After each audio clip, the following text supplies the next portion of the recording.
జనవరి 1 Easter, Christmas.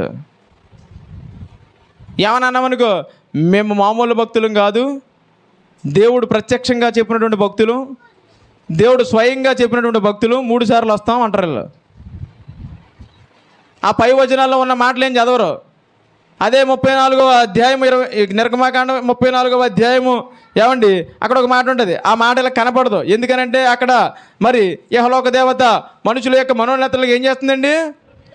34వ అధ్యాయము 21వ వచనంలో 6 దినములు నువ్వు పనిచేసి 7వ దినమును ఏం చేయాలి?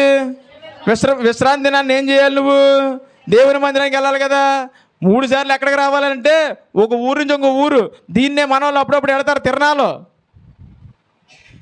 అంటే ఏమైంది అని అంటే సరిగ్గా అర్థం చేసుకోవడం అర్థం కాలేదు, లోపం వచ్చింది. ఇక్కడ 3 ముమ్మారు కనపడవాలని చెప్పి యూదా ప్రజలందరూ కూడా ఏం చేస్తున్నారు? ఎక్కి వెళుతూ ఉన్నారు.